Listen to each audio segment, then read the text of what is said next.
Olá, ouvintes! Bem-vindo a mais um Bionote. Meu nome é Lucas Calado e eu sou o host desse podcast. Começamos hoje o nosso 4º episódio dessa primeira série de 12, que tá super legal. Espero que vocês tenham curtido os 3 primeiros episódios.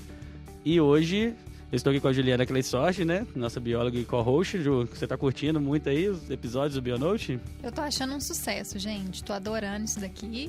Espero que vocês também. Tá bem legal mesmo. E gostaria de agradecer também vocês ouvintes que vêm acompanhando aí mensalmente esse podcast.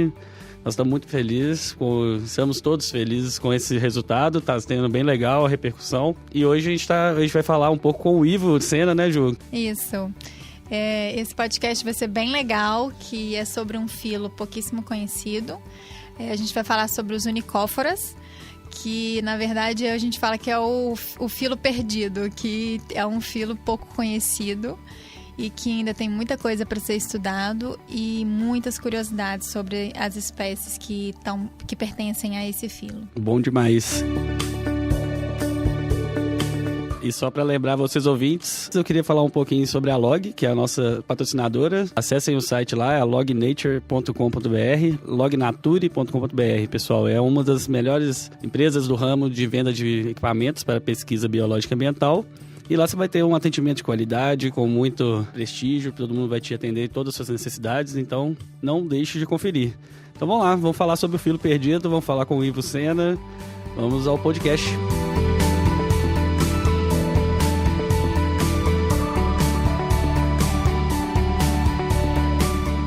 Hoje a gente está aqui com uma presença ilustre, o Ivo Sena, que hoje ele é pesquisador da Universidade de Kassel, na Alemanha. Ele estuda uma espécie que ninguém nunca ouviu falar, brincadeira, unicóforas. Bem-vindo, Ivo. Obrigado pela presença. Obrigado, Lucas, pela introdução. Obrigado, Ju, pelo convite. E também a Juliana Cleissorge, nossa co-host bióloga, fundadora da Log. Tudo bem, Ju? Oi, pessoal. Nós estamos aqui hoje com um amigo muito especial, que é o Ivo. E uma presença muito ilustre, que essa pessoa veio direto da Alemanha para poder gravar com a gente. É chique, já foi para Bélgica, agora Alemanha, agora qual onde nós vamos, né? Só o mundo. Exatamente. Bionote voando. Então, Ivo, eu queria começar aqui falando um pouco... Você formou aqui, né, em Belo Horizonte. Exatamente. E como é que você começou na área de biologia? Você sempre teve interesse? Então, é aquela história, né? Quando a gente termina o ensino médio, a gente fica ali... tem que decidir rápido, porque o vestibular tá chegando. E eu era uma pessoa que eu gostava muito de matemática, eu gostava muito de biologia. Estranhamente, né? E na hora de fazer o vestibular, encarei uma situação que se eu tivesse que fazer qualquer curso que teria matemática como específica, eu teria que fazer também física. E se eu tivesse que fazer qualquer curso que tivesse biologia, eu teria que fazer química. E como eu sempre achei física muito abstrata, e eu nunca consegui muito... Assim, eu sempre consegui compreender muito a física, mas eu sou uma pessoa que gosta de coisas que eu consigo ver. E então eu acabei optando pela área de biológicas, que eu preferi encarar uma química do que uma física, como prova específica. E aí eu olhei todos os cursos da área de biológicas e eu sempre gostei muito de natureza, sempre gostei muito de bicho, planta. Falei, acho que eu vou pro lado das ciências biológicas. Apesar de em casa, meu pai é médico, e a única certeza que eu tinha era que eu não queria medicina. Desde o início, assim. E você formou na PUC, né? De Minas Gerais. Então. Aí eu iniciei meu curso na PUC. Naquela época, o vestibular da UFMG ele era um pouco mais tardio. Então, eu comecei na PUC e acabou que eu nem tentei mais o UFMG. Já tinha iniciado o curso. Ainda assim, quando eu estava indo no primeiro período de biologia na PUC, eu comecei a fazer um estágio voluntário na UFMG. Então foi quando eu iniciei mesmo na carreira científica, foi já no primeiro período de biologia. Mas você trabalhava com qual bicho? Então, quando eu comecei, a gente tinha uma disciplina, a primeira disciplina de zoologia, que um dos projetos era a gente identificar um monte de tipo de protozoário que vivia em água. Protozoário de vida livre. E eu sempre fui muito curioso para saber como que funcionava esse sistema de identificação, então eu procurei um pesquisador da UFMG que trabalhava com a identificação desses protozoários. E para aprender um pouco mais além ali da disciplina da PUC. Então foi meu primeiro contato com ciência, meu primeiro contato, assim, em laboratório foi trabalhando com identificação, que a gente fala taxonomia, né? De protozoário de vida livre. Foi basicamente isso.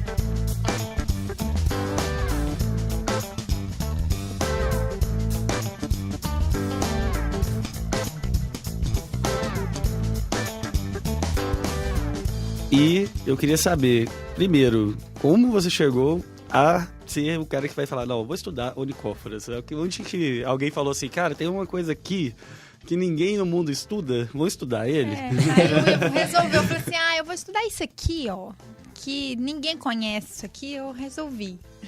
A minha história é bem interessante, porque, assim, igual eu falei, eu comecei trabalhando com protozoário, identificação de espécie, por aí. Então, assim, quando você tá nesse mundo, qualquer coisa que você vê, a primeira pergunta que você faz é, que espécie que é essa? E um dia, eu sou uma pessoa relativamente organizada. E um dia eu cheguei no laboratório de manhã para trabalhar e o laboratório tava uma bagunça. Eu peguei e falei, gente, tem que organizar isso aqui. Eu não consigo nem sentar no microscópio sem esbarrar em alguma coisa em volta. Eu falei, vou dar um jeito de organizar esse laboratório. E comecei a organizar. Aí, puxa a caixa para um lado, para o outro. E eu achei uma caixinha pequena dentro do laboratório que tinha, tipo, uns 6 vidros com onicófora dentro. E eu olhei aquilo, eu tava indo no meu primeiro período, e a gente aprende onicófora no segundo período de biologia. Então eu olhei aquilo ali e falei, não tenho nem ideia que bicho que é esse. E eu esperei o meu orientador chegar, e eu perguntei pra ele, falei, o que é isso que tá nessa caixinha? E ele falou, é onicófora. Aí a segunda pergunta, lógica, é, que espécie que é essa? E ele falou, é tudo espécie nova. Aí eu peguei e falei, é tudo espécie nova? Então por que você não descreve essas espécies? Porque você não identifica. Ele falou, isso aí, esse grupo é muito complicado, é difícil trabalhar com isso, então deixa de lado, deixa isso aí de lado.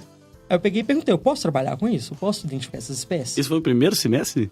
Eu tava ainda no meu primeiro semestre. Eu achei que você começou lá no 7º semestre. Não, no primeiro semestre. Eu falei com ele, a pessoa tem uma cabeça gigante, entendeu? Se você pode tentar. Se encarar, eu falei, tá, vamos tentar. Porque pra mim é um projeto, é um desafio, né? Tava ali, disponível. Então, assim... E aí eu só tinha aqueles 6 bichos, 6 potinhos, que eu sentava todo dia de manhã, eu chegava, olhava eles na lupa, via todas as características e lia alguns artigos que meu orientador tinha me dado na época. Inclusive, ele me deu uns artigos em francês, eu reclamei, aí ele colocou um dicionário de francês na mesa e falou, você vai precisar disso aqui também. Aí você falou assim, tá, legal. Exatamente. E aí, talvez por um ano, até o meu terceiro período, do primeiro período do terceiro período, eu fiquei trabalhando com protozoário ali, dentro do laboratório, na rotina de laboratório, mas também olhando os onicóforos e tentando entender ali o que estava descrito nos artigos e tentando identificar as estruturas no animal. E isso foi por um ano, assim, só compreendendo um pouco como que era o grupo, o que era aquilo ali, e foi isso. E aí, quando eu estava no 5º período, eu finalmente descrevi essas espécies que estavam no potinho. E eram todas espécies novas? Na verdade, a maioria era pertencente a uma espécie só. Eles eram de uma mesma localidade e pertenciam a uma espécie só. Mas foi uma experiência interessante, no 5º período, um artigo curto que me inicializou, assim, na carreira científica. Isso é legal, porque você começou a ciência bem antes de fazer a formação básica. E já começou a criar artigos, já começou a fazer a pesquisa dentro do laboratório, dos estágios. Uhum. E já pegando uma espécie que ninguém conhecia direito. Tinha poucos artigos, provavelmente, igual você falou, já tinha em francês, né? Os artigos em francês. E aí depois passou isso, então já que você descobriu, conta pra gente um pouquinho. O que é uma identificação mais básica, claro, um onicóforos, assim? Qual que é... O que depois desse estudo, esses anos todos, você chega à conclusão? Então, onicóforo é um bicho, assim...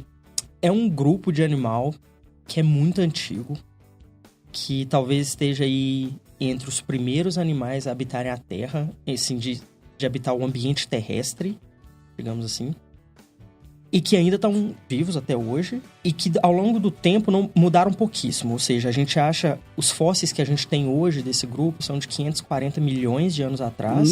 Sério? Aproximadamente. E você vê um fóssil... Assim, esses são os ancestrais, né? Essas espécies, claro, já estão extintas. O fóssil mais antigo que tem, deve ser tipo isso? Não, o fóssil mais antigo que tem, a gente baixa pra... A gente vai muito mais antigo. Muito mais, muito mais então... antigo. São bactérias, são coisas do tipo. São fósseis, não fósseis de animal direto, mas construções que são feitas por organismos. Você consegue datar... Mas de estrutura completa, assim. Do pré-cambriano. Olha, eu acredito que ali no final do pré-cambriano, que é 560, 600 milhões de anos atrás, é onde começa a aparecer fósseis que você sabe que é bicho mesmo. Na verdade, como eu não estudo fóssil, eu não sei datar precisamente qual que é o fóssil mais antigo que tem. Em relação ao Onychophoras, os ancestrais deles são 540 milhões de anos. E o primeiro fóssil que você fala, olha, isso aqui realmente é um Onychophoro, é de aproximadamente 400 milhões de anos. É muito antigo. E eles mudaram pouquíssimo. Mas são bichos que, por se esconderem muito bem e terem em quantidade reduzida na natureza, quase ninguém encontra. Eles se escondem realmente muito bem, né? Se eu tivesse que explicar como que um Onychophoro aparece, é como... Imagine uma lagarta que não possui aqueles pelos, mas só tem uma superfície aveludada, mas sem cerda, sem esses pelos estranhos, que não são pelos. Como se fosse uma lagarta com antena e várias patas. Entendi. E uma superfície aveludada. Essa é a característica principal de Onychophora. Inclusive, é o nome deles em inglês, que é Velvet Worms. Eles são realmente uns vermes aveludados. Possui corpo mole, não possui esse exoesqueleto, essa casquinha que inseto normalmente tem. E é basicamente isso. São animais que, se você conhece, se você já viu uma foto e você vê na natureza, você não vai ter dúvida hora alguma que se trata de um Onychophoro. Porque todas as espécies são exatamente iguais. Eles são bem característicos, característicos. Então, se você vê-los, você vai identificar na hora, mas você precisa conhecê-los, porque é uma coisa que quase ninguém conhece. Eu fico imaginando se eu já encontrei como desse, né? Eu acho que não. Eu acho que é bem impossível. Creio que não, porque é bem difícil.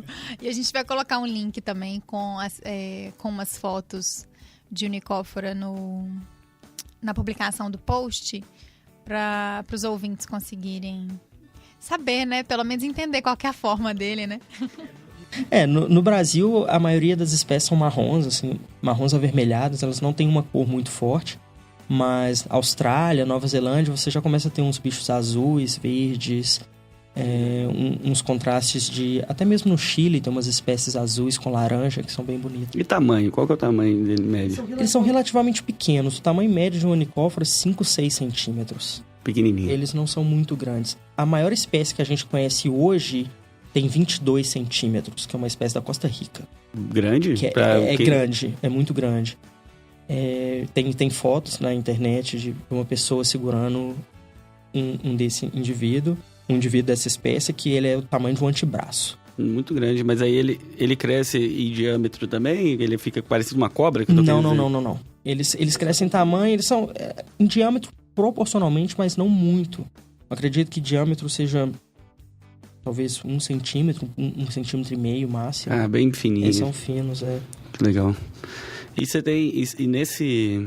O Onychophora, por exemplo, dependendo da região, ele tem a mesma característica de outra região, mas ele tem só cores e tamanhos diferenciados, ou ele tem algum tipo de diferenciação, que eu quero dizer, no jeito, né? No comportamento. Não.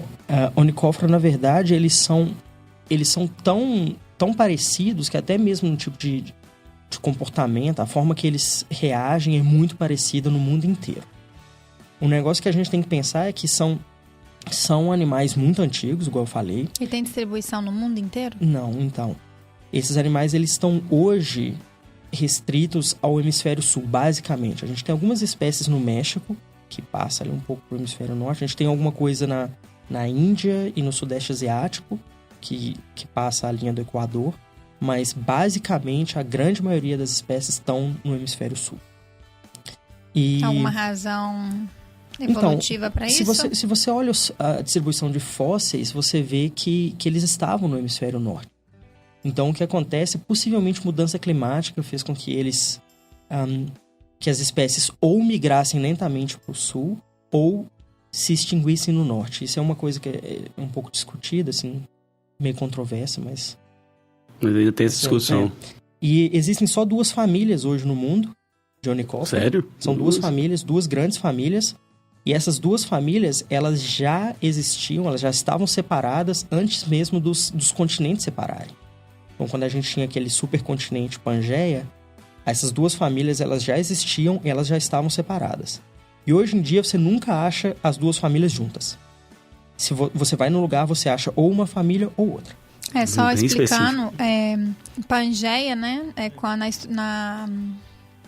na história evolutiva da Terra, Pangeia é quando a Terra não estava dividida ainda em continentes. Então, todos os continentes eram juntos. E depois que foi ocorrendo, né, a segregação das partes terrestres mesmo. Então, o que aconteceu, você tinha um continente só, um pedaço de terra gigante, chamava Pangeia, que dividiu, assim, resumindo, dividiu em dois, a gente chama de Laurásia e Gondwana. E aí, nessa época, os onicóforos ficaram restritos na Gondwana, que era a parte mais ao sul, a parte mais tropical, que pela biologia desses bichos, eles precisam de umidade, eles precisam de um ambiente pouco impactado e úmido para sobreviver. Então, eles ficaram ali nessa região da Gondwana no sul, e depois a Gondwana se separou em outras partes, por exemplo, a Austrália foi para um lado, a África, a América do Sul. E aí, esses bichos foram separados durante esse momento. Tanto que a gente olha hoje a distribuição desses grupos e a gente consegue reconstruir padrões de antes mesmo dessa separação dos continentes. Então, assim, uma das importâncias de onicófora é porque é um grupo extremamente antigo, que ainda está vivo. E curioso, né? Porque... que você pode utilizar para estudar a própria história, né? Da própria história pensando da em Terra. evolução num continente, pensando em especiação, né?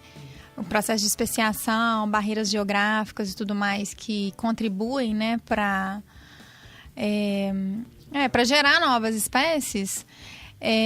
Pensando em Pangeia, que eram, né, não tinha essa divisão de continentes e nem divisão geográfica mesmo, né? Não tinha tantas barreiras assim.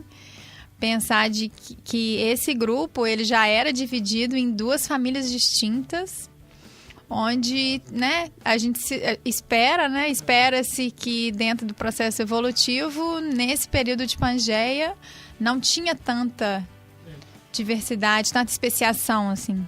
Esse conceito é complicado porque o conceito de barreira evolutiva também, barreira geográfica, ela depende do que você está falando. Por exemplo, uma montanha nunca vai ser uma barreira para uma onça. Uma onça, ela sobe a montanha e desce a montanha. Para um onicóforo, uma estrada que seja um pedaço de mata aberta, um campo aberto, por exemplo, já é uma barreira, porque é um local que tem mais incidência de sol, é seco, ou seja, esses bichos eles não se aventuram nessas partes. Ou seja, pensando em escala, né? Pensando em escala, para um onicóforo, uma montanha é uma barreira, um rio é uma barreira, apesar dos rios serem relativamente recentes para um grupo que é tão antigo.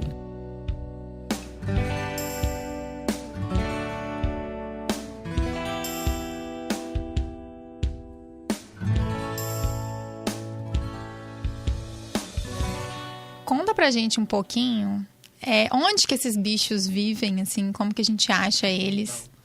Que eu sei que é um grupo que tem muitas peculiaridades, assim, então... Pegando o gancho, assim, dessa questão de especiação... Não é um bicho muito fácil de encontrar, pelo tipo de ambiente que eles vivem. Igual eu mencionei antes, eles são animais que precisam de uma certa quantidade de umidade para sobreviver, por questões fisiológicas deles e biológicas. São animais que estão associados a esse tipo de ambiente, um ambiente úmido, um ambiente mais sombreado, mas ao mesmo tempo eles não gostam de um ambiente encharcado de água. Ou seja, para você encontrá-lo, primeiro você precisa de uma floresta relativamente bem conservada. Eu falo relativamente porque existem sim... Se você tem uma fonte de dispersão, se você tem uma floresta e ao lado tem uma plantação de algum tipo de árvore que cria um ambiente sombreado, esses animais, é claro que eles migram da floresta para esse tipo de ambiente também. Mas eles precisam de um ambiente sombreado, eles precisam de uma quantidade de umidade relativamente alta, mas sem estar encharcado de água. E eles vivem basicamente no folhiço da mata. Eles vivem dentro de tronco em decomposição. esses troncos que caem no meio da floresta e começam a decompor, esses animais, por terem um corpo mole, eles conseguem entrar entre as lacunas desses troncos e vivem dentro desses troncos. E também vivem embaixo de pedra ou embaixo de casca de árvore que cai, dentro de folhas, umas folhas maiores, como folhas de palmeira. Elas caem, elas enrolam, então eles vivem ali dentro. Na verdade, eles vivem onde outros insetos procuram abrigo, porque eles são predadores. Então, eles caçam esses insetos. Então, todo tipo de esconderijo, eles são fotofóbicos, eles correm da luz. Mesmo porque, se a gente pensar em termos de natureza, naturalmente falando, o que você tem de luz é sol e lua. Para eles, sol significa calor, significa falta de umidade e eles não têm que caçar um local com luz, eles têm que caçar um local escuro. Que legal. Não, e essas, para você buscar e procurar isso, imagina no campo, que confusão. É uma embaixo tristeza, de pedra, embaixo do dedo de galhos. Existem locais que você fica uma semana em campo e você acha 2, 3 bichos. Não, você acha o mundo a vida inteira. Você acha tudo. Menos unicóforo. O que é uma coisa boa, porque eu acabo podendo contribuir para outras áreas, né? Quando eu tô procurando unicóforo, eu acabo coletando. Eu sei que alguém trabalha com um grupo de anfíbio, um grupo de aranha, eu vou coletando esses bichos também e levando para laboratório. Como é que é, Ju? Fauna zero? Projeto Fauna Zero, entendeu? Aonde você procura unicóforo, você acha tudo. Tipo... Você consegue mapear todo local, com todas as espécies. É aquela história, uma mão lava a outra. Então, assim, quando eu tenho oportunidade de coletar algum bicho que eu sei que tem gente trabalhando com eles, eu coleto e levo aos pesquisadores, porque... E eu fico muito feliz quando os pesquisadores acham um unicóforo por algum motivo e trazem a mim. Isso que eu ia te perguntar, tem muita gente que manda pra você? Não muita gente, mas existem sim encontros acidentais de unicóforo. Normalmente eles acham um indivíduo e manda. Mas pra mim já é importante porque eu já sei que a área tem. Então eu posso voltar nessa área e procurar mais. E esses bichos vivem sozinhos? Vivem em grupos? Depende. Se você procura por eles em floresta tropical, igual a gente tem aqui na Amazônia, ou a nossa Mata Atlântica, igual eu falei, o fator limitante é a umidade. Então, numa mata que é totalmente úmida, eles dispersam. Então, você acha um indivíduo aqui, aí você vai ter que andar um pouco para você achar um segundo. Assim, não significa que não tenha um segundo próximo daquele ali, mas é difícil achar. 3 dias depois, talvez. É difícil achar. Então, assim... Mas se você for em locais, por exemplo, a Austrália, onde florestas de eucalipto são naturalmente mais secas, o ambiente em torno dele é seco, a umidade ela é concentrada em alguns ambientes, por exemplo, dentro de tronco de eucalipto caído. Entendi. E aí, se você acha um tronco bom, você abre e você consegue achar muitos indivíduos dentro de um tronco só. Então, eles vivem em comunidade de pouca coisa, né? Eles são bem... Na verdade, existem poucas espécies que são agressivas com outro indivíduo da mesma espécie. Normalmente, eles se comportam bem quando...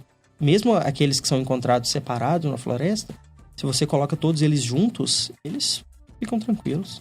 É uma dúvida que eu tenho. A locomoção deles é por terra, por baixo? Ou eles andam por cima mesmo? Você falou que eles conseguem cavar. Eles não conseguem cavar mesmo, mas eles usam alguns tipos de galerias que já estão ali, já estão existentes. Como eles têm um corpo mole, eles conseguem meio que se espremer em aberturas que são muito menores que o corpo deles. Então é até engraçado, porque muitas vezes as pessoas falam, eu coletei um unicóforo pra você, mas ele fugiu. Aí eu pergunto, mas você fez um furo na tampa? Fiz. Eu falei, que tamanho que era o furo? Era pequenininho. Aí eu falei, mas pequenininho para unicóforo, você tem que fazer furo com agulha. Porque se você fizer um pouquinho maior, eles vão fugir. É assim ele consegue espremer todo. Já teve casos de, por exemplo, medindo um bicho, tirando foto de bichos em laboratório. Eu coloco uma régua em cima da mesa para ver aproximadamente o tamanho. E eles se espremem e ficam totalmente planos, assim, debaixo da régua. Eles entram debaixo da régua. Como e ficam... Tipo, achatado mesmo. Achatado, é. Então, eles têm essa capacidade, né? Por ter um corpo mais flexível, né? Não ter um tipo de esqueleto externo pra...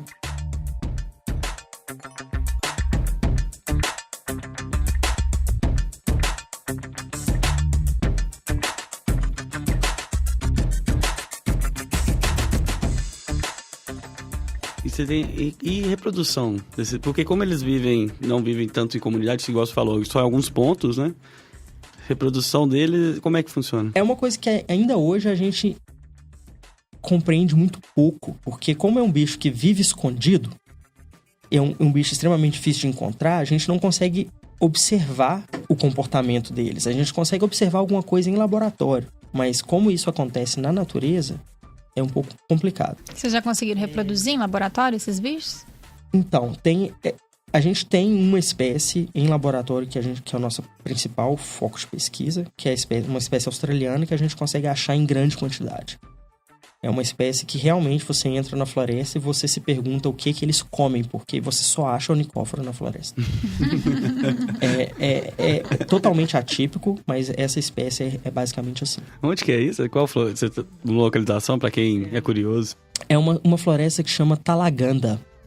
E fica perto da capital da Austrália, Canberra. E fica talvez a 40 minutos dirigindo. É uma floresta pequena, de 100 km de comprimento, assim. E essa floresta, parte dela é um parque nacional e parte dela é uma floresta estadual que pode ser desmatada de tempos em tempos. Ou seja, de tempos em tempos eles cortam os eucaliptos e usam para madeira, para outras coisas. E enquanto uma parte da floresta regenera, eles cortam a outra. E vão fazendo assim. E é claro, quando eles cortam o eucalipto, é um corte um pouco seletivo. Eles não pegam uns pedaços de madeira que são menores. Eles acabam deixando muita coisa para trás. E a parte interessante é que se você procura esses animais dentro do Parque Nacional, onde não pode fazer nada, não é tão fácil de achar. Mas se você vai na parte que foi desmatada e que tem muita madeira caída, e aí você acha muito. Então, o nosso foco, na verdade, é coletar esses bichos na parte que não é diretamente protegida. Ou seja, a espécie ela ainda está segura ali no Parque Nacional e a gente utiliza a floresta estadual para achar esses. Mas é interessante porque existem 3 espécies de unicóforo nessa floresta. São 3 espécies, voltando um pouco na parte reprodutiva. São 2 espécies, elas dão à luz a filhotes já formados e uma espécie bota ovo. Então é vivípara. Tem espécies tanto vivíparas quanto ovíparas. O modo reprodutivo de unicóforo é muito diverso. E como que você sabe se é macho ou fêmea? Os machos, normalmente, eles têm algumas estruturas que acredita-se que estejam relacionadas a feromônio que você consegue identificar. Aqui no Brasil, os machos têm um número menor de pares de pernas. Então, se você tem vários indivíduos, o que tem o menor número de pernas, possivelmente é o macho. E os machos também são menores, as fêmeas são bem maiores. Mas fora isso, você precisa de um microscópio, de uma lupa, para você ver se você consegue ver essas estruturas que produzem feromônio. Que loucura. São animais que têm muito ainda a se descobrir deles, né? A cada pergunta que a gente responde, a gente acha várias outras perguntas. Por aí vai. E como que eles se alimentam? Porque eu sei que eles soltam aquela gosma lá, né? Então, eu acho que é o que mais atrai a curiosidade das pessoas em relação ao unicóforo. É esse aspecto aveludado que é único, assim. Poucas coisas na natureza têm um aspecto aveludado tão marcante. Outra é o processo de caça, porque eles são animais extremamente lentos. São animais que, se você vê em campo, você pode ficar tranquilo que não vai correr de você. Pode acontecer se tiver um buraquinho do lado ali, eles enfiar no buraquinho e você não conseguir pegar mais, porque eles escaparam por isso. Mas eles são animais muito lentos. E eles caçam insetos. Ou, não somente insetos, mas artrópodes em geral. Aranha, opiliões, que é um tipo de aracnídeo. Qualquer tipo de insetos artrópode. Carnudos até, né? E aí você imagina como que um animal muito lento pode caçar uma barata, que é uma coisa que entra no nosso banheiro e ninguém consegue pegar. Então, assim... Um mosquito, né? E aí, o que eles fizeram é que eles desenvolveram uma estratégia que, na região da cabeça, eles têm um par de pernas que é modificado e modificou numa glândula de cola.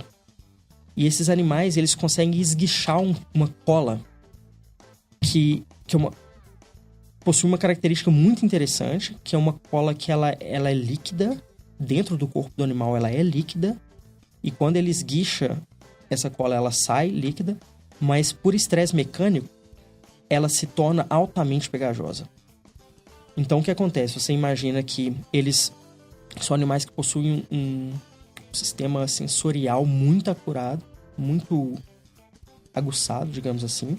Eles não conseguem enxergar muito bem, eles conseguem somente distinguir claro de escuro e enxergam mais ou menos na frequência de azul, verde ali, mas não distingue cor, não consegue formar imagem. Eles têm vários receptores químicos? Eles têm receptores químicos, mecânicos, de tudo quanto é tipo de receptor que você pode imaginar. Uhum. Então, eles têm uma percepção muito boa do ambiente. Então, quando eles conseguem perceber, de alguma forma, que tem um inseto na frente deles, em questões de milissegundos, eles esguicham essa cola.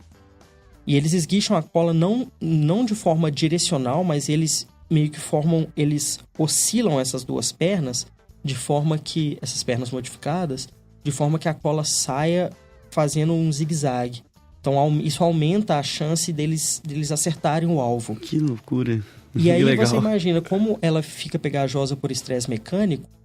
Quanto mais o inseto se debate para escapar daquilo, mais pegajosa a cola fica. E mais ele fica colado. Então, o inseto não consegue mais fugir. Então, o unicóforo pode ter o tempo da vida dele para ele andar, chegar lá. Chegar, comer. Aí, normalmente, eles comem a cola que não está diretamente em contato no chão, que tá suja, assim, a cola que tá sobre o bicho, sobre o inseto, eles comem de volta, porque tem um custo alto para produzir essa cola. E aí eles têm 2 mandíbulas pequenininhas, que pra gente, eles não conseguem morder a gente, eles não fazem absolutamente nada com a gente. Essa cola, mesmo se eles esguicharem a cola na gente, a gente tira do dedo, como se fosse um silicone um pouco mais forte. E aí eles fazem um buraco nesse esqueleto externo dos artrópodes e injetam saliva. Então, eles pré-digerem o bicho e depois eles somente sugam o bicho já pré-digerido. No final, que sobra só a casquinha do inseto. A cola não tem nenhuma participação nessa questão de decomposição? Não, a cola não tem nenhum tipo de participação. É mais a cola a é somente... mesmo. A cola, o papel da cola é somente imobilizar a presa. Então, depois que ele mobilizou, ele come a cola, aí o bicho já morreu? Não, ele injeta a saliva e ao mesmo tempo que ele tá ali, que ele vê que o inseto já tá sendo digerido, ele vai comendo a cola que tá em volta. Que loucura, né? Entendi. Aí o bicho fica preso na cola Exatamente. ali, né? Tipo, sem conseguir mexer. Aí, mas ele começa a comer mesmo, ele começa a injetar essa saliva pra depois sugar. Depois que o bicho parou de mexer? Ou às vezes o bicho ainda tá mexendo, ele vai lá e dá uma injetadinha de saliva. O bicho ainda tá mexendo, mas ele tá meio imobilizado. Eles também não podem demorar muito a comer a cola, porque a cola seca. Então ela desidrata e seca. Eu ia fazer uma pergunta, eu acho que é uma pergunta idiota, mas eu vou fazer assim mesmo que eu tô curioso. Não existe pergunta idiota na ciência. Não, é porque na hora que você falou que a cola ela fica mais pegajosa com o estresse mecânico, certo?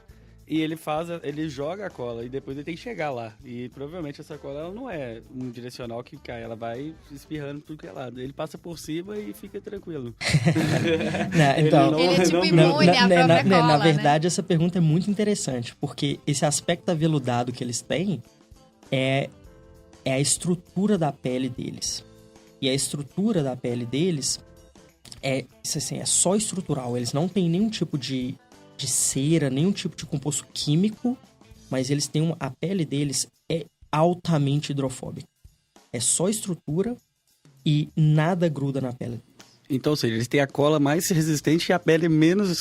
Exatamente. Tanto que quando um unicóforo tenta atacar o outro, eles mordem uns aos outros. Eles não tentam esguichar a cola, porque não funciona. Entendi. Olha que loucura. Essa tática é inútil, né? Então, às vezes, quando a gente tá cuidando deles no laboratório e eles esguicham essa cola, a cola cai sobre eles, o que a gente faz? A gente coloca o dedo e eles andam, aí a cola encosta no nosso dedo, gruda no nosso dedo, eles vão andando e a cola sai completamente, o bicho tá limpo. Que isso? Essa característica do entagumento deles é tão interessante que você joga gota d'água, a gota pega nele e vai pra fora. Eles nunca estão molhados, são bichos que vivem em ambientes úmidos, mas quando você os encontra na natureza, eles estão 100% limpos, porque nada gruda neles. E pra você ter uma ideia, essa cola, ela gruda até em teflon, mas não gruda na pele deles. Eu tenho que arrumar uma roupa dessa daí. De pele de Exatamente. Não, exatamente. É até mesmo uma área interessante de se investigar. Lavar roupa pra quê? Né? Não, eu nunca mais vou sujar a minha vida. Imagina uma capa de chuva dessa... Exatamente o que a gente... 1000% impermeável, não é 100% não. O que a gente fala que muito 100% não são 100%. Tem que tomar cuidado de falar muito, aí vai ficar extinto de vez, né? A galera... Não, mas o que a gente fala muito é tentar reproduzir essa microestrutura, porque como é somente estrutural, se você consegue reproduzir isso em qualquer outro material, você vai ter o mesmo efeito hidrofóbico. E aí a gente brinca muito no laboratório, quem sabe cobrir um carro com esse tipo de material, você nunca mais precisa lavar. Não, imagina. Seu carro tá limpo. Qualquer coisa. Seu carro vai ter uma aparência fosca. Colocava o chão da minha casa desse jeito, cara. Pra fazer construção. Mas o problema maior é que como é uma microestrutura, a chance de você esbarrar em algum canto e danificar ela é muito grande. Nossa, mas num carro, né? Ia economizar também vários litros de água no mundo inteiro. Exatamente, é o que a gente sempre fala.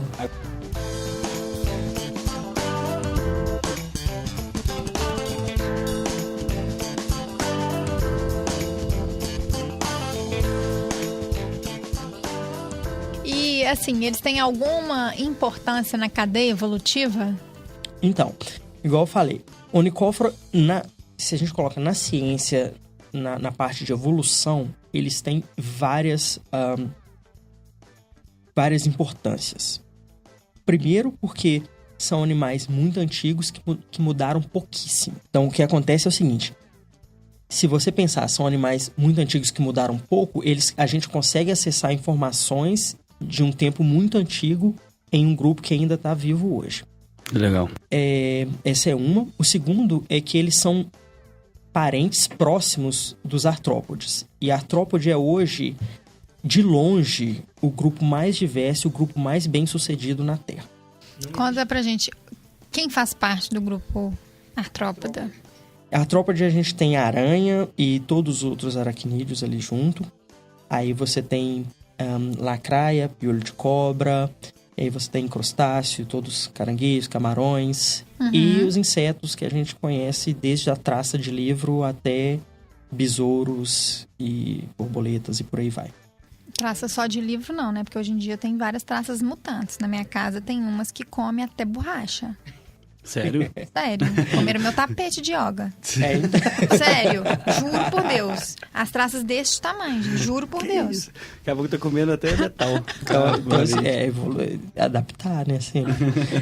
Então, assim, eles são os parentes próximos dos artrópodes. Então, se você quiser compreender qualquer questão, por que os artrópodes são tão bem-sucedidos, o primeiro passo é você olhar o que veio antes dos artrópodes. Entender como que eram as estruturas antes delas se transformarem no que a gente vê hoje em artrópode.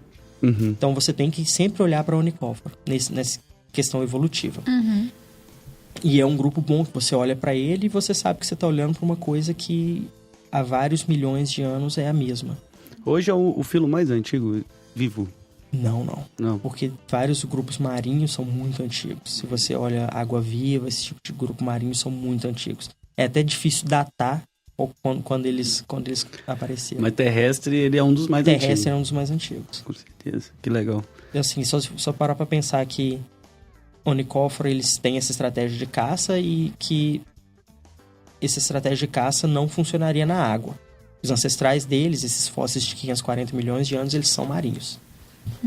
E aí eles migraram para a Terra em algum momento. E quando o onicóforo migrou para o ambiente terrestre, eles desenvolveram essa estratégia de caça e possivelmente migrou para o ambiente terrestre juntamente com alguns artrópodes, porque eles precisavam também ter comida na Terra. Sim, com certeza. Então foi um processo meio que em paralelo ali que aconteceu. Todo mundo estava indo, todo mundo subindo para a Terra. Todo mundo, o mar estava chato, todo mundo resolveu ir para a Terra. Vamos explorar novos horizontes.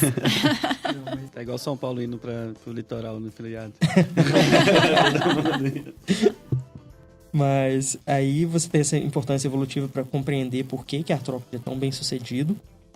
Você tem a importância biogeográfica, que é para reconstruir padrões de estudar a relação entre as espécies de onicóforo e reconstruir eventos paleogeográficos, ou eventos geográficos muito antigos, até mesmo de migração de fauna de A para B, de B para C. Então você consegue reconstruir isso muito bem usando onicóforo. E outra importância muito grande, é igual eu falei, esses bichos eles são restritos a ambientes pouco impactados.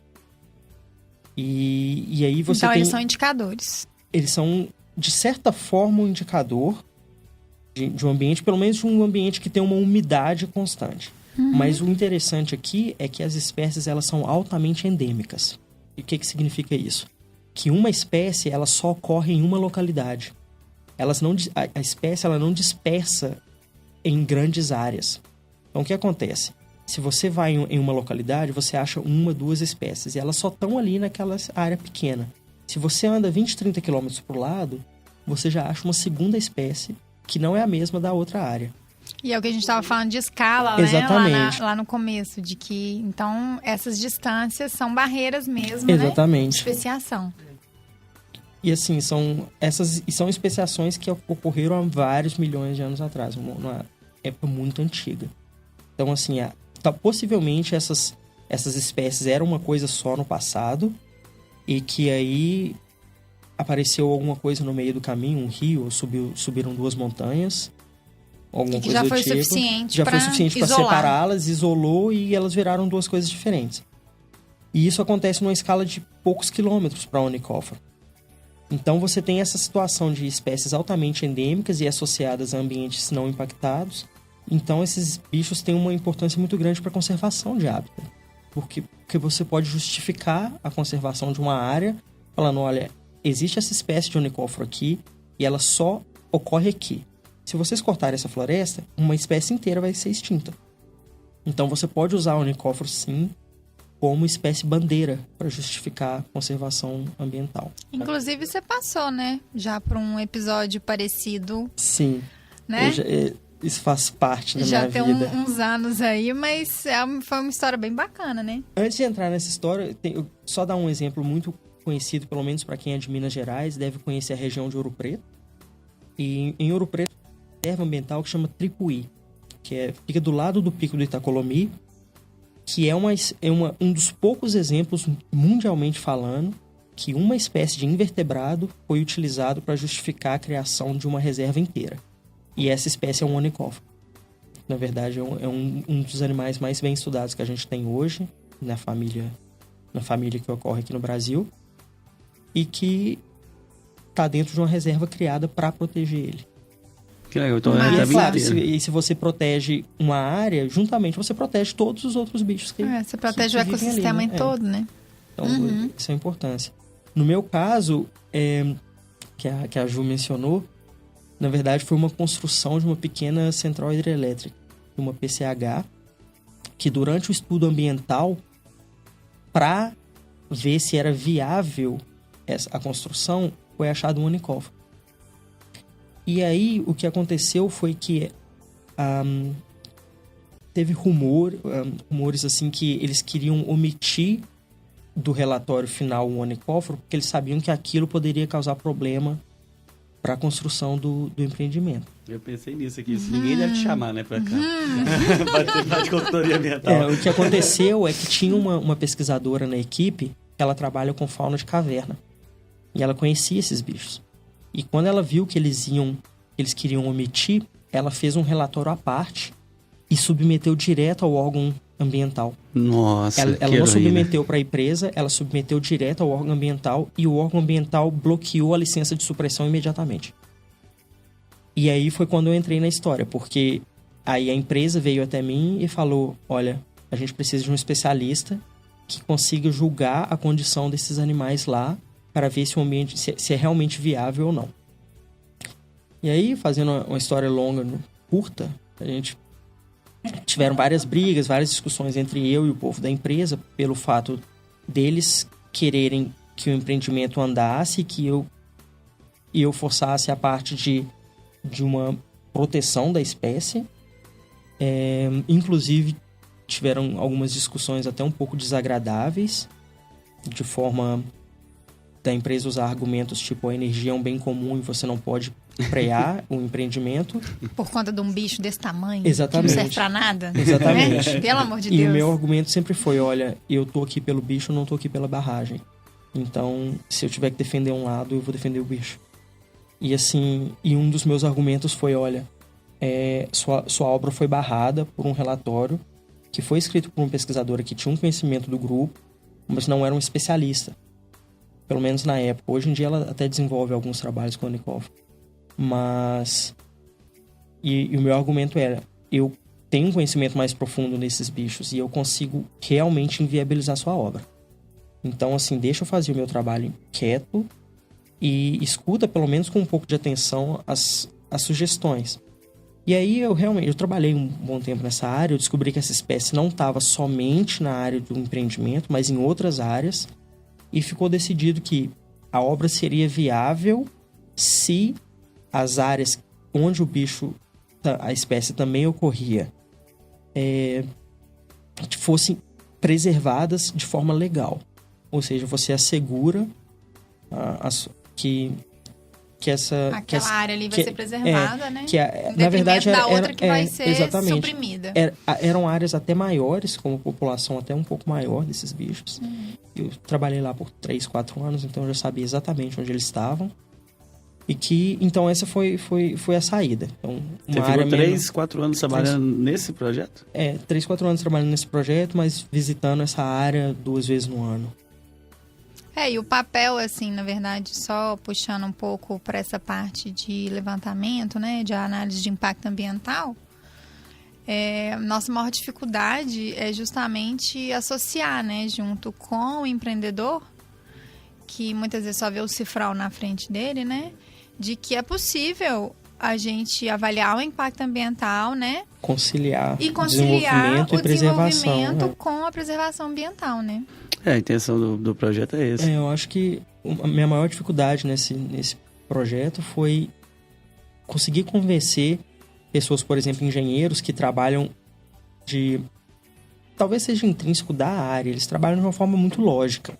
Então, para eles não veem a necessidade, por exemplo, de desviar o maquinário por 1 quilômetro para contornar um fragmento de mata. Para eles é mais fácil fazer uma estrada no meio do fragmento de mata. Entendi. Porque salva tempo. E eu falava com eles, mas você salva tempo, mas você muda todas as condições dentro da mata, você afeta um monte de comunidades que estão ali dentro. Ou seja, é muito melhor você desviar 1 quilômetro, porque se o maquinário vai ter que andar 1 quilômetro a mais, por 2, 3 semanas, depois a obra está pronta. Entendeu? E se você impactar a floresta, está impactado, não tem como... Não tem como voltar atrás, né? É difícil. Então, assim... se voltar atrás até tem, mas você demora muitos e muitos anos. Então, esse foi exatamente um desafio que eu tive nessa época. E aí depois você teve que fugir para a Alemanha, né? Porque ninguém mais contratou. Aí depois ele reformou e nunca mais voltou pro Brasil. Não, mas o que aconteceu foi justamente isso. Eu fiz meu bacharelado com a Unicofra no Brasil, né? Me formei na PUC de Minas Gerais. Aí, pro meu mestrado, eu gostaria de continuar trabalhando com taxonomia, e a gente não tinha um programa de mestrado em zoologia aqui na época, né, em Belo Horizonte. E aí isso foi qual ano? Isso foi... Eu me formei em 2006. Eu comecei em 2002, me formei em 2006. E aí, em 2007, eu fui pro Museu Nacional do Rio de Janeiro, onde tinha um programa muito forte, ainda tem um programa muito forte em zoologia, mas não existem especialistas em Unicofra no Brasil.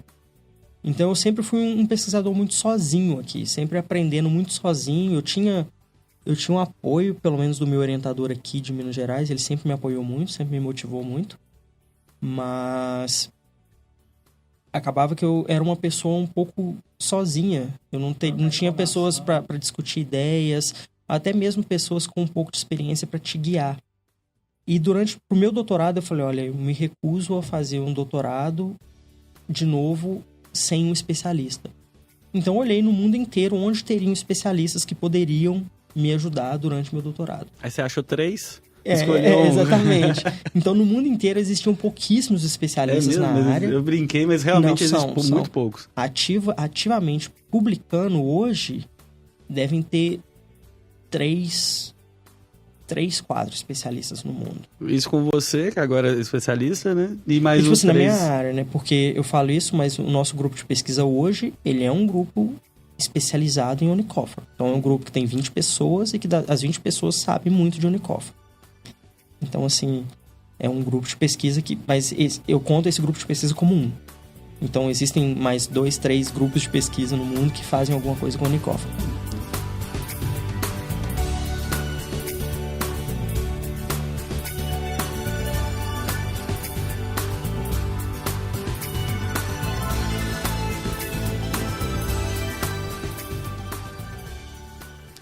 E, Ivo, tem algum interesse financeiro nesses animais? Seja por essa, né, por essa gosma que eles esguicham, por essa pele, né, aveludada, né, as características que são, às vezes, entram na área molecular mesmo, né, para desenvolver alguma coisa para a indústria. Então, assim, existem perspectivas. Entendi. Mas, na verdade, é que a gente conhece muito pouco. E existe um processo muito longo até isso chegar em algum tipo de aplicabilidade na indústria. Uhum. Existem, sim, perspectivas e existem também aspectos negativos, aspectos econômicos negativos. E só falando sobre isso rapidamente, é que por serem bichos muito raros e serem bichos muito enigmáticos, existe sempre um mercado negro ali de pessoas que querem ter isso por algum motivo em casa como pet. Em terrários. Exótico, em terrários, né? É como se fosse exótico. Uhum. Eu não entendo por quê, porque um bicho só fica escondido o tempo inteiro e você não consegue nem ver. E que você não consegue manter por muito tempo, porque por questões que tem que controlar as condições temperatura, ideais, né? umidade o tempo inteiro, e você ainda tem um problema que você não consegue reproduzir a microbiota local, e esses bichos acabam não passando de 1, 2 gerações. O ciclo de vida é quanto tempo? Olha, o que eu tenho conhecimento, o espécime mais velho que eu tenho conhecimento foi um espécime que eu tinha em laboratório. Era uma fêmea que foi coletada em 2005 e morreu em 2012, 2013, mas ela já foi coletada adulta. Ou seja, foram 7 anos que ficou com a gente no laboratório. E você pode colocar aí talvez mais uns 2, 3 anos na natureza. São bichos que vivem muito. Uhum. Que é, em comparação com qualquer com outros invertebrados, eles vivem muito tempo. Exatamente. No laboratório você tem hoje muitas espécies vivas? A gente tem hoje mais de 1.000 exemplares de Onychophora vivos. Mas a maioria de uma espécie só, que a gente pega eles na natureza e como num laboratório eles comem com uma frequência uma frequência muito maior do que na natureza. Na natureza eles devem comer uma vez no mês. A gente alimenta eles a cada 3 semanas e de forma farta. A gente alimenta eles com grilos. Então, assim, a tendência é assim que as fêmeas chegam da natureza, elas dão à luz a vários bebês, assim, a vários jovens, unicoforozinhos. E aí a gente consegue criar eles até eles ficarem adultos. Ou seja, se a gente vem da natureza com um número grande de indivíduos, a gente consegue dobrar ou triplicar isso na primeira estação reprodutiva. E a gente mantém isso, ou seja, cada coleta que nós fazemos, a gente consegue um estoque de animal que a gente consegue conduzir 2, 3 anos de pesquisa em um grupo grande sem problema. Ou seja, a gente precisa coletar somente a cada 2, 3 anos. Então, atualmente, hoje, na indústria... Então, assim, tem essa questão do mercado negro que infelizmente acontece, mas existe. E as perspectivas na indústria são em 2 áreas, igual a gente mencionou. Uma é essa questão do integumento, que é uma propriedade estrutural única, não única. Existem na natureza vários outros organismos chegaram à mesma solução de forma independente. Existe um grupo pequeno de artrópode que chama colêmbola, de insetos. São uns bichinhos... As pessoas devem até conhecer em vaso de flor. Você vê um monte de pontinho branco e quando você chega perto, assim, eles pulam e desaparecem. O pulgão. Não. Não, o pulgão, na verdade, eles são mais fitófagos. Eles estão ali na folha, eles alimentando de cera, né? Uhum. Não, os colêmbolos, eles comem, na verdade, a maioria se alimenta de fungo que cresce na terra. Eles estão na terra ali, onde é mais úmido, não fazem nada para a planta em si. Mas eles pulam, assim, desaparecem, como se fossem umas pulguinhas. Eles possuem um tegumento também, que é muito hidrofóbico. Ou uma coisa, por exemplo, uma víbora do Gabão, que é uma cobra que é muito famosa. Uhum. As escamas pretas, ela tem escamas pardas e pretas, né? As pretas têm a mesma característica do integumento de unicóforo. Também é altamente hidrofóbico. Ou seja, tem essa questão, então, tem essa perspectiva de reproduzir essa estrutura para uma aplicabilidade, no caso, hidrofóbico, para uma superfície que é pouco aderente e por aí vai. E a outra, que é talvez o mais interessante, que é a questão da cola. Porque a cola, ela é um bioadesivo único. Isso as propriedades dela são realmente únicas. Igual eu falei, ela é uma cola líquida que, por estresse mecânico, ela vira pegajosa. O mecanismo por trás disso é que essa cola ela é basicamente feita de proteína. Ela tem proteínas muito grandes, proteínas médias, proteínas pequenas. E essas proteínas, elas são envolvidas por uma camada de lipídio, de gordura. São nanopartículas de gordura que ficam ali protegendo essas proteínas. Então, o que acontece? Enquanto elas estão cobertas com esses lipídios, as proteínas não interagem entre si. E isso mantém a cola líquida.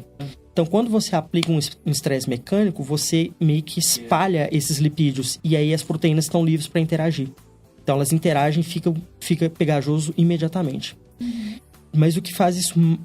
Duas coisas que deixam essa cola ainda mais interessante é que as proteínas muito pequenas, uns polipeptídeos muito pequenos, eles conferem a essa proteína, a essa cola, uma característica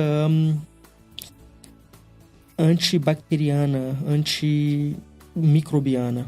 Então, essa cola, ela também tem uma característica, assim, de... consegue repelir... Ela poderia ser usada, sei lá, vamos colocar aqui, talvez, futuramente, para curativo, alguma coisa assim. Exatamente. Então, é um bioadesivo que você conseguiria...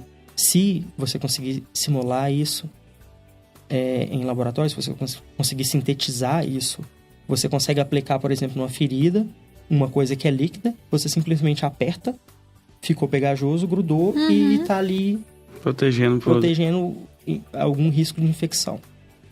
Isso realmente faz sentido, porque se você olhar o bicho, ele tem patas modificadas que esguicham essa cola. Elas estão fechadas, mas elas não estão seladas totalmente. Ou seja, tem uma entrada ali, né? E é muita proteína, ou seja, isso cresce fungo, cresce bactéria muito rápido. Eles precisam de um mecanismo para eles não se infectarem. Então, isso é uma característica da cola. E a segunda característica que deixa essa cola ainda mais interessante é que esse processo é totalmente reversível. É uma cola que, uma vez que as proteínas interagem, se você deixar um tempo parado, a camada de lipídio volta e as proteínas voltam a ser como elas eram antes. E ela volta a ser líquida. Que isso? E o que é mais legal ainda é que se a cola seca totalmente, você tem tipo um fio de cola seco. Você pode dissolver em água, aí você bate na água e você puxa a cola de novo. Nossa, então assim, super plástico, né? Você pode usar... É um processo que ele é reversível. Ele poderia ser reutilizável. Ele é reciclável, né? E isso eu acho que existem poucos ou nenhum exemplo na natureza de um bioadesivo que funciona dessa forma. Incrível. Atenção, empresas do mundo, né? Pelo amor de Deus, vai investir no Ivo aqui. Mas o que acontece, eu acho que o maior desafio é você conseguir reproduzir isso, sintetizar isso, porque é tão complexo e você tem proteínas que vão de, como eu falei, polipeptídeos pequenos, tipo 5 kilodaltons, que é como se fosse, se a gente colocar aí kilodalton como sendo unidades, né? 5 unidades de proteínas aí que você coloca, que na verdade seria o peso molecular delas, né? A 1.300, ou seja, você tem proteínas muito grandes e proteínas muito pequenas e tudo no meio do caminho. Cada espécie tem uma composição diferente. apesar da cola funcionar igualmente em todas as espécies, você vê que a cola parece um pouco diferente. Umas espécies a cola é um pouco mais leitosa, outra espécie ela é bem transparente. Mas todas funcionam da mesma forma.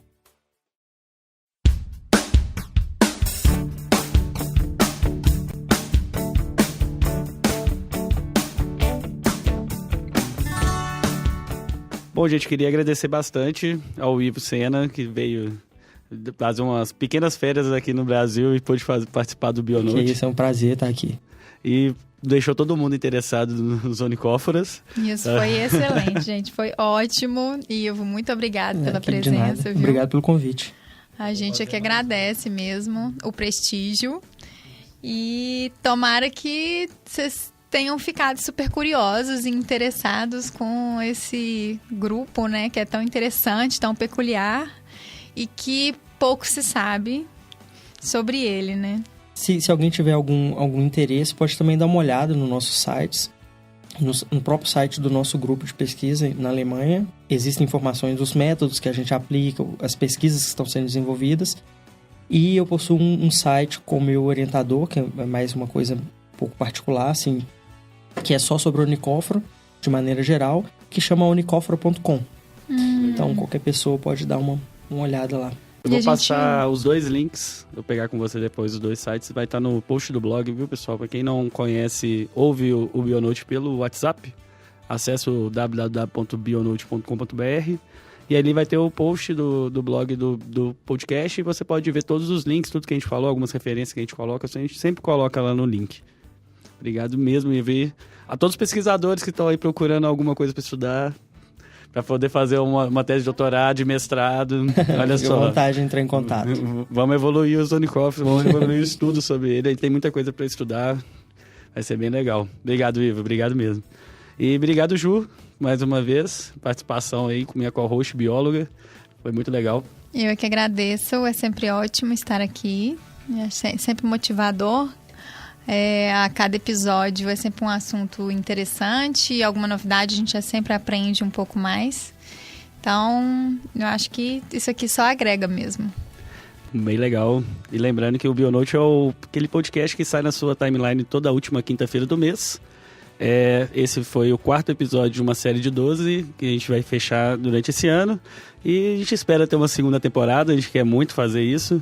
Para você que tem interesse de mandar a sua contribuição, alguma informação, você quer falar um pouco com a gente, alguma pergunta, até sugestões de pauta, entre em contato com a gente pelo e-mail contato@bionote.com.br, que você pode mandar lá que a gente vai fazer questão de responder. Tá lá eu e a Ju, se for alguma coisa na parte de biologia, a Ju responde. É isso, pode mandar sugestão, pode mandar crítica, o que quiser. E se tiver dúvidas sobre o unicóforo, a gente repassa pro Ivo. Isso. E ele vai receber um monte de dúvida lá, você vai responder. É um prazer responder isso. E no próximo mês a gente encontra. Valeu, ouvintes, muito obrigado e até a próxima.